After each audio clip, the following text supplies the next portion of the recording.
குருவிலாம் நீங்க பார்க்கலாம். குருவிகள்லாம் எப்படி தெரியுமா கூடு கட்டுது? அந்த குச்சிகளை எடுத்துட்டு வந்து அப்படி கூடு கட்டும். கூடு கட்டி அதை முடிக்கிற நேரத்துல மழையில் அந்த கூடு கீழே விழுந்து விட்டால் அந்த குருவி மீண்டும் அந்த கூடை எடுத்து வைத்து தொடராது, புது கூடு கட்டும்.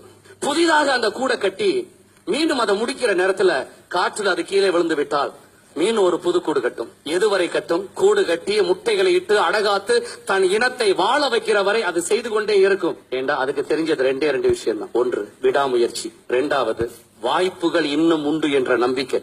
எத்தனை தடவைகள் கூடு கீழே விழுந்தாலும் அது மீண்டும் ஏன் பறந்து போகுது? இதே மாதிரி இன்னும் 1000 கூடுகள் கட்ட இந்த உலகத்துல வாய்ப்பு இருக்குன்னு நம்புது.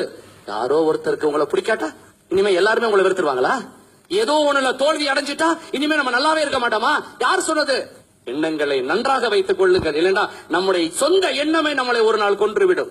குருவிக்கு தெரிஞ்சது 2 சட்டங்கள் மட்டும்தான். விடாமுயற்சி, அதனாலதான் அது கூடு கட்டுது. இரண்டாவது ஆப்பர்ச்சுனிட்டிஸ், வாய்ப்புகள் உண்டு. எந்த குருவியாவது 5 தடவை கூடு கட்ட முயற்சி பண்ணி 5 தடவைகளும் கூடு பாதியோடு கீழே விழுந்த உடனே இனிமே வாழ்க்கை முழுவதும் கூட கட்டக்கூடாதுன்னு நொந்து போய் நேரா கிஸ்ஸா ஹைவேக்கு மேல பறந்து பொத்துண்டு உளுந்து எந்த குருவியாவது தற்கொலைப்படி கிடக்குதா? யாரோ உங்களை திட்டா என்னங்க, நீங்க கெட்டவராக இருந்தாலும் உங்களை திட்டுவார்கள். அதே நேரத்தில் அவர்களை விட நீங்க சிறப்பாக இருந்தாலும் உங்களை திட்டுவார்கள். இது ஹியூமன் நேச்சர், மறந்துடாதீங்க.